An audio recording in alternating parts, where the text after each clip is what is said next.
刚才我们这个都是来自境内的嘉宾，都是英文的，都是中文的语言，中文的发言。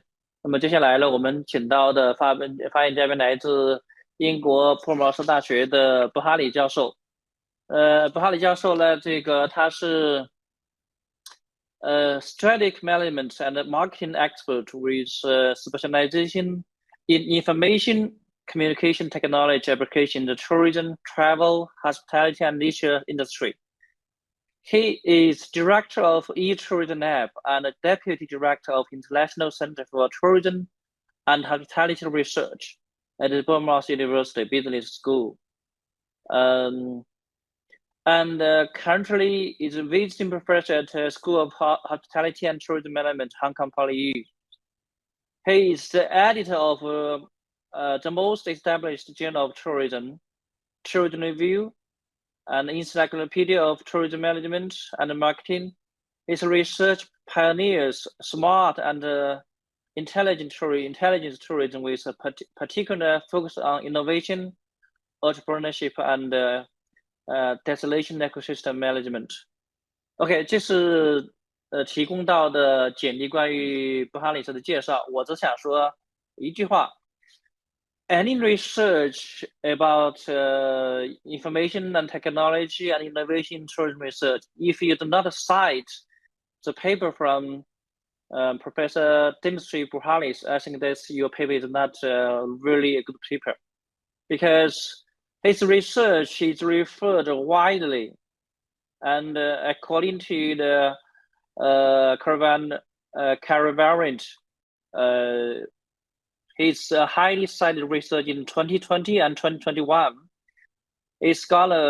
Google Scholar citation index is very close to 100, and the total citations exceed 52,000. Wow, or a big number. Okay, Professor Buhalis, so it's your time. Thank you. Yes, welcome, Professor Buhalis. Thank you very much. It's a great honor to be with you and share some of my latest developments and my latest research with you. It's a great pleasure to see many of you, many good friends on this Saturday morning, and to explain some of the latest research that I'm doing in different areas. Can you hear me all right? Can you please confirm? Yeah, very clear. Thank you. Go on. Thank you so much. Let me see if I can can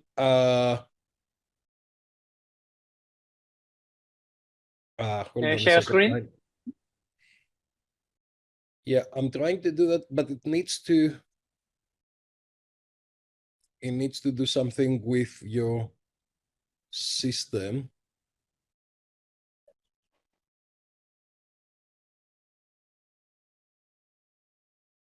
So it's kind of technology. Yeah, because it's you're using a different system.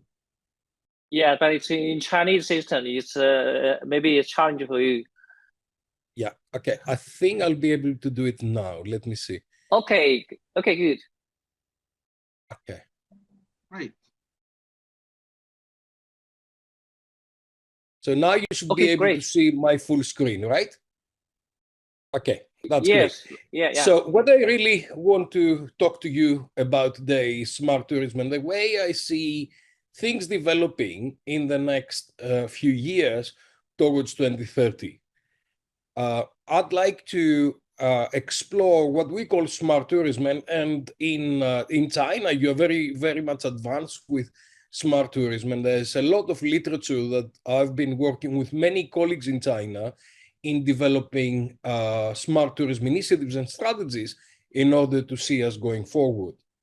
And before I start, I would like to invite you to read and contribute to Tourism Review. Tourism Review is the most established journal in tourism, and it started in 1946. We're currently on volume 77, meaning 77 years of publications. And it's not like some other journals that they are counting as volume every time they produce an issue. So this 70 years of publications in Tourism Review, we just got our latest impact factor that is really seeing the journal growing very, very radically in the last few years.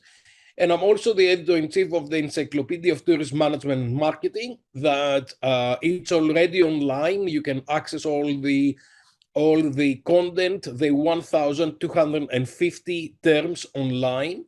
Those 1,250 terms were contributing by 1,500 academics from around the world. Many of them are on this call already.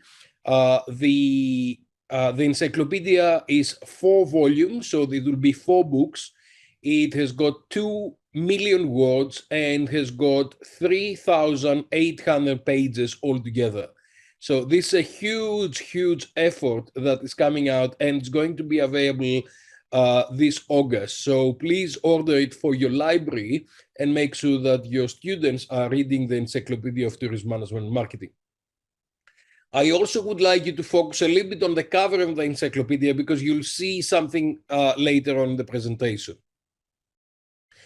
Now, I'll start with the boring thing, and the boring thing is COVID-19, that we thought that it will be something that we'll be able to manage very quickly. In fact, we are still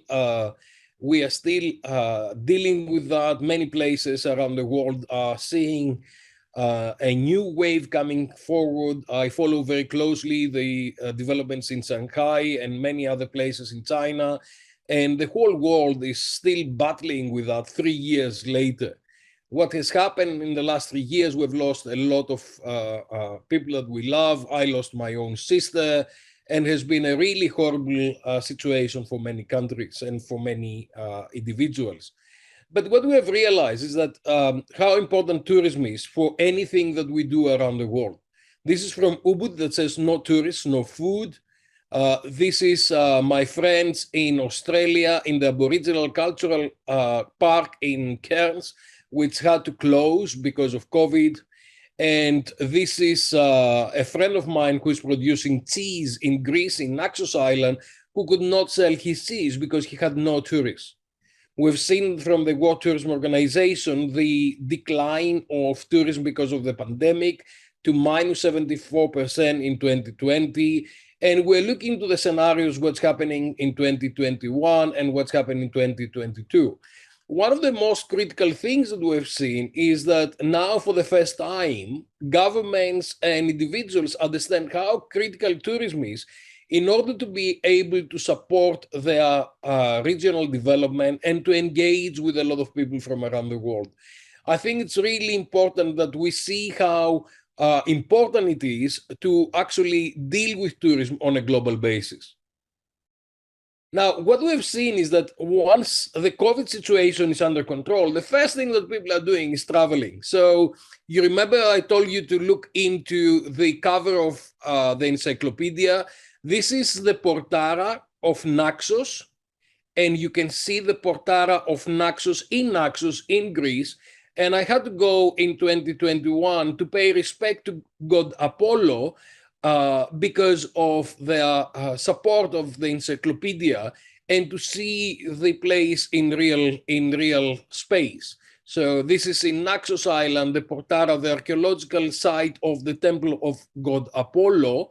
And this is what a lot of people were doing. And incredibly, the first thing that people did when they were allowed to get out of their house, go around and enjoy what they're doing best, connect with their friends, their relatives, and have fun. Now, in 2022, we see a bigger recovery of tourism.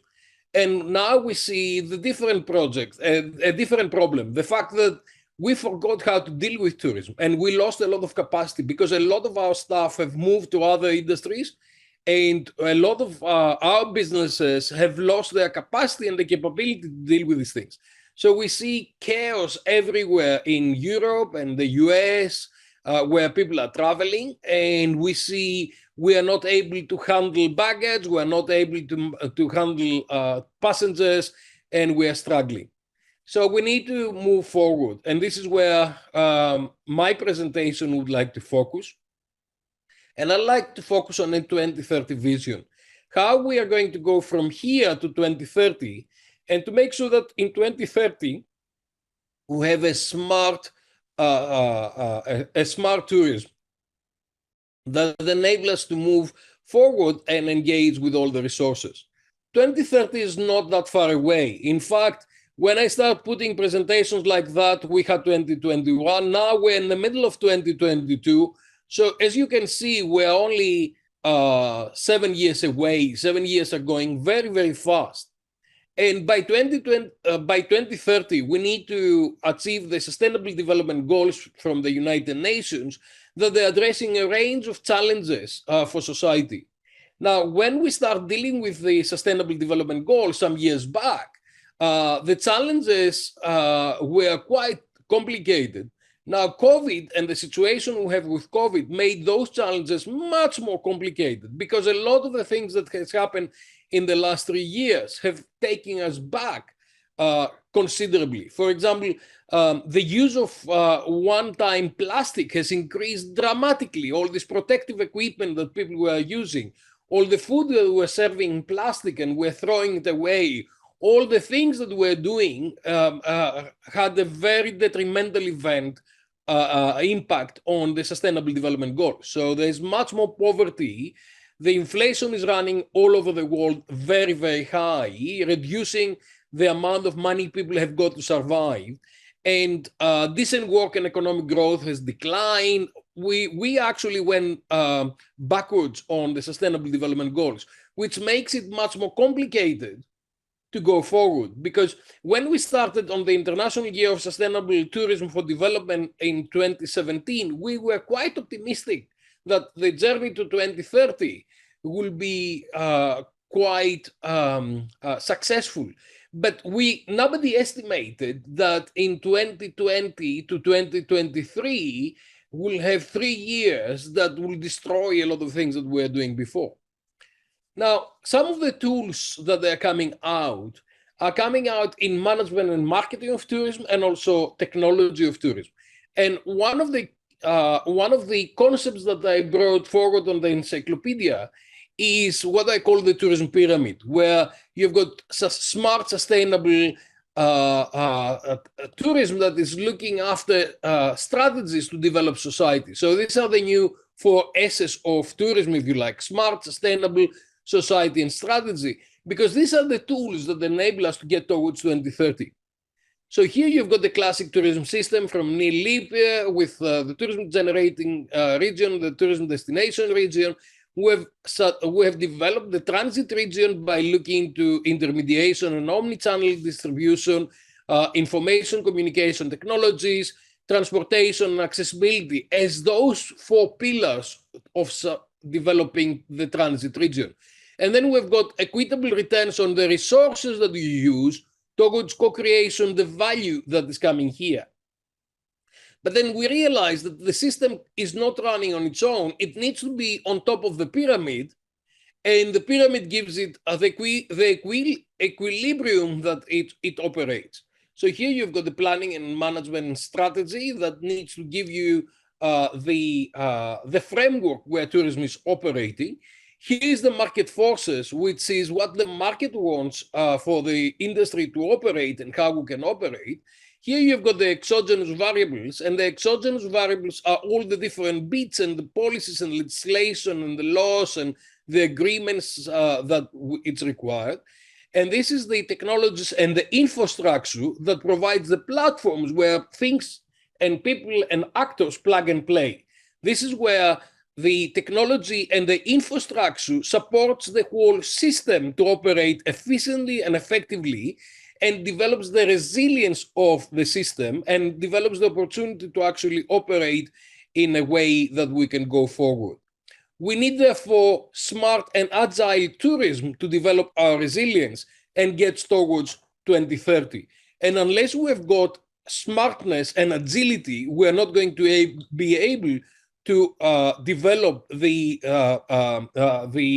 the key issues that they'll be required towards achieving the Sustainable Development Goals in 2030. I think what is critical to realize is that we need to look forward. When I'm doing presentations around the world with industry and with a lot of other people, what they always look at is how can we go back to 2019? And I keep saying we're not going to go back in 2019. We're going to go forward towards 2030. So it's not good to look into the mirror because you're going to crash on the way forward. It's really about looking to how can we go forward and how can we be agile on the way that we are going to move forward. And I think one of the things that we've learned is that planning will be very different from what we had in the past, and especially in some regions where planning procedures have been very bureaucratic and they are following a complicated kind of process, which takes awfully a lot of time to think about what we're going to do. They'll find that very challenging in the future because the future will be much more dynamic and much more exciting in terms of how we're going to go forward. I put to you the 2030 agenda that some of you may have seen because I think I presented that in Shanghai in 2019, which is I believe that tourism 2030 will be anthropocentric and it will be agile. That means that the different pillars that you find here, are going to drive consumer experience, digital ecosystems, sustainable development, and industry competitiveness. We'll have a whole range of different things that are coming here to develop agility and to enhance the opportunity for everybody to create value and engage in the tourism activity. Ultimately, we'll have intelligence in the middle, where you have got a range of different stakeholders around, from governments, consumers, academics, students, administration, residents, industry, and society. And here in the middle, you've got intelligence that they are connecting all the different actors using inspiration, innovation, inclusiveness, internationalization as strategies to achieve this intelligence. We are still blessed with all the assets that we've got, and we are in a position of actually using the assets and the resources we've got to co-create experiences and to differentiate our products and create authentic experience for people to enjoy. But we've got new challenges that are emerging in the marketplace. One of the biggest challenges is the human resource challenge, because a lot of people have left our industry and we need to see how we can bring new talent in here. So one of the ways of addressing those things is smartness. And I'll give you a lot of reference here because I don't have enough time to explain all of them. But smartness takes advantage of interconnectivity and interoperability of integrated technologies to re-engineer process and data in order to produce innovative services, products, and procedures towards maximizing value for all the stakeholders. Smartness is providing re-engineering that enables shaping products, actions, processes, and services in real time by engaging different stakeholders simultaneously to optimize the collective performance and competitiveness and generate agile solutions and value for all within the value system. I think one of the critical thing and critical terms is the collective performance. Because I see a lot of people writing things about smartness and smart tourism without necessarily understanding what smartness and smart tourism is. Smartness is not about technology. It's much more than that. It's really about network and development, and it's really about engaging the different stakeholders together to actually address that. Smartness is about creating very strong networks that are using interoperability and interconnectivity, and they're using the whole range of technologies through the Internet of Things and the Internet of Everything. It uses big data and data analytics, and it uses Web 2, social media, and user-generated content to create co-creation of experience by bringing a whole range of information and disseminating a lot of information. So smartness is not about automation, information technology. It's not about digitization, it's not about evolution, it's not about social media, it's not about reservations. It's much more than that. It's really about bringing a glue of interoperable and interconnected networks in order to create mutually beneficial systems and to create real-time dynamic and adaptive value through customized, individualized, contextualized solutions that they are bringing the collective competitiveness together. The next stage is what we call ambient intelligence, where all the different systems are interconnected through the Internet of Everything. And we take advantage of artificial intelligence, machine learning, ambient connectivity through Wi-Fi and 5G. We engage autonomous vehicles and robotics, and we're bringing a very smart and agile environment that's very interconnected to maximize the benefit with the market spaces. So what you have here is ambient intelligence that is providing a range of different technologies around, including all the things that we've been talking about. And right in the middle, you've got the stakeholders and the users, that they are maximizing their value by engaging with the different resources locally and enhancing the benefits that they get for all the stakeholders. I'm not talking about only the customers, but I'm talking about all the stakeholders. To do that, you bring different layers of technology coming together to synthesize innovations like smart environments, data protection, crypto security, gamification. And then you're coming to the marketplace and you're bringing supply chain and customer networks together using virtual reality, augmented reality, location-based service, and autonomous devices. This is where magic is happening, when consumers are meeting suppliers and technology is providing the platforms and the info space at the background that enables that value co-creation to happen.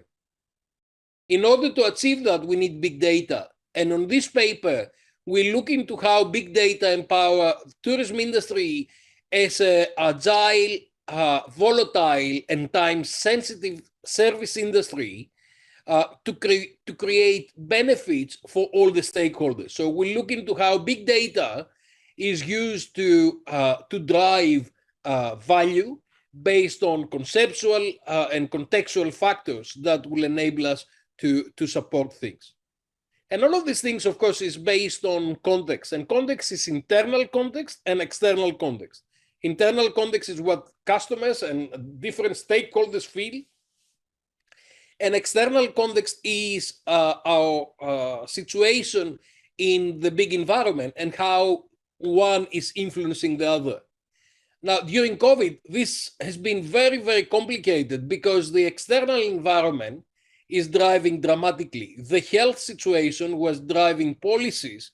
The policies were driving restrictions, closing, lockdowns, cancellations of flights, different kind of legislation in how tourism and hospitality operations were running. But equally, what happened internally is that people had an emotional status that was changing very dynamically. And we've published a lot of papers in Tourism Review about what happened to individuals and how they engaged during COVID in terms of where would they travel, how their consumer behavior will change. And of course, this is what we call the SOCOMO model that we published back in 2015, where what's happening in the value co-creation is based on the internal context and the external context.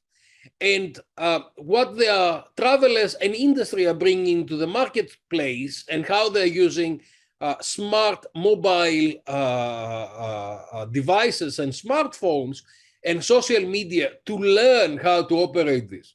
Now, I published this paper in 2015, and this paper is actually so contemporary because everything that we are saying in this paper has been practiced during the COVID years and still practiced, because the internal and the external context is changing so dynamically that we need to go back and refer to these things and enable the value co-creation to happen between the travelers and the industry so dynamically. And this is another paper we've produced with Daisy Fan and Ding Lin, where we're looking to how consumers dealing when they are traveling. So when people are traveling in the destination, they've got face-to-face social contact when they are meeting different people at this destination, like local residents, service personnel, like the people in the hotels, destination management organizations, other travelers, and peer travelers. But also, we realize that people are not disconnecting when they're traveling. They are really much connected with a whole range of online social contacts, from family members, hello mom kind of thing, to friends, colleagues, service providers, peer travelers, other travelers, local residents, and destination management organizations. So what's happening is that the consumer is right in the middle, and here you have got a physical presence, and here you have got a digital presence. And we're doing a lot of research right now on metaverse, where this consumer is driving between physical and digital constantly, and when they are traveling. So this is something that you're going to see in the future. But this paper and this research is actually creating the basis for looking to what's going to happen in the near future, where increasingly the bridge between digital and physical will be much more approachable and easy to cross. We see increasingly human-to-human interaction, and we see interaction between business, governments, consumers, employees, interest groups, and local residents.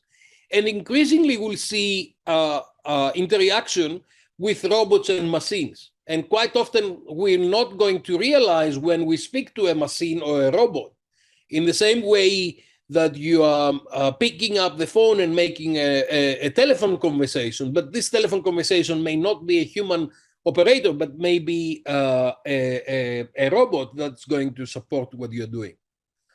And the last big concept I'd like to show you is the real-time and nowness. And again, real-time services, understanding what's happening and learning how to operate in this environment by looking at the contextual information and updating everything in real time. So it's really about tourism that is taking advantage of now and engaging how now can actually influence a range of things that we're doing.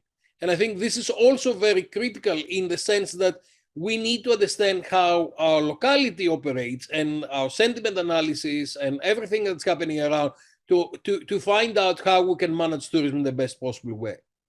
What we find is that in the past, there are two sources of competitive advantage. On the one side, you had price.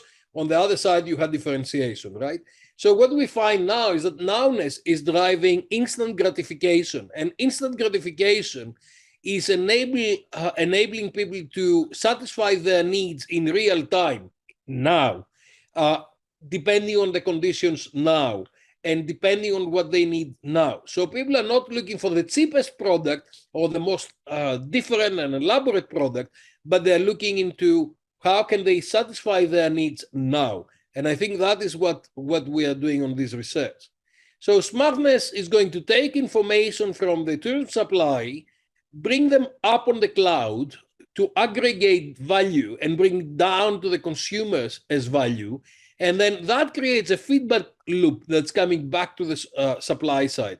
And this is actually operating instantly, which enables us to constantly innovate and develop new ways of coming forward to the market with new propositions.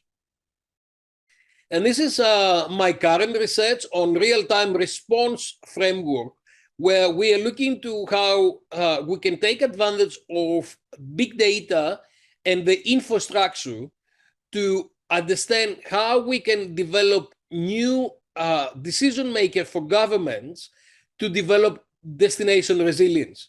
So we're going for real-time enablers to real-time triggers, understanding what's happening in real time.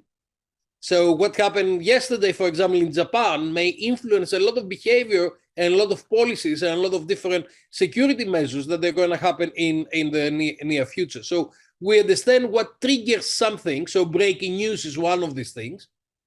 To look into the data infrastructure, collecting data from different sources, analyze this data, co-create, looking into how we can co-create value to experience optimization and to maximizing value for consumers. And then that creates a range of decisions that they are creating value for all the stakeholders. And that is based on a smart system that is interoperable, intelligent, and interconnected, that brings all the different players together. And the system itself requires leadership, human capital, social capital, innovation, and technology. So it's not only technology that's driving these things, but it's all about those things coming together. Please have a look on this paper, because we describe exactly what I've just said. And the last thing is, of course, robots. And robots, we tend to think that they're going to be something of the future. This is me in Hangzhou, I guess 3 years ago, on the New Century Grand Hotel. And this little robot was following me around. This is in K11 in Hong Kong. This is called Rise, that again is following me around. And we're doing a lot of research currently on the adoption of robots in hospitality, and what are the factors that they are determining the adoption of robots. And we are looking to technological factors, organization factors, and in environmental factors. And what we see is that the relative advantage, what that actually the robot creates as an advantage, is influencing the intention to adopt more than other things. But equally, the leadership is reflected on the top management support, and surprisingly, the competitive pressure. So if someone else has got a robot, I need to have one. That was also a factor that is coming out in our global study about the robot adoption. And you'll see robots that they are not big and anthropomorphic, like the voice-activated robots that we see in the industry. And again, we've done a lot of research on this, on voice robots, voice assistants in hospitality, and what they'll be doing to support customers. And this is robots that we'll see to replacing humans if we cannot find humans to work in our industry. And you can see these robots in Hong Kong in K11 actually creating a tea for you, and they dance to tell you, thank you very much for buying my robot. So, and we'll see a lot of these things happening because we don't have enough people coming into the industry. I know that I went through very quickly through a lot of those things, but here is a very long list of publications I've been doing in the last 4 or 5 years to look into how technology is going to drive us forward. And this is the book that we created with Fei Su from Southwest University in Nanjing on gamification for tourism. Thank you very much. Thank you, Professor Buhalis. Thank you so much. Actually, most of us know that you're established in the field of information technology and smart tourism. All of us have cited your paper, but today we first have to systematically to understand or learn about your research about smart tourism. I think that all of us has really benefited a lot from your presentation and the speaks. So thank you so much for the presentation. So I think that all of us would like to say something in our attention system. Thank you so much. 我想我们所有的朋友们在表示感谢的时候，今天应该用哪个数字呀？在 Buhalis 就是报告之后，我们应该用4发来表示感谢。We use number 4 to express our gratitude to Professor Buhalis. Thank you, Professor Buhalis. Cici, okay, thank you very much. Hope to be able to visit you sometime soon in the different places. Thank you. Okay, thank you. We are very close. You are in Hong Kong, so we probably will visit next time. Okay.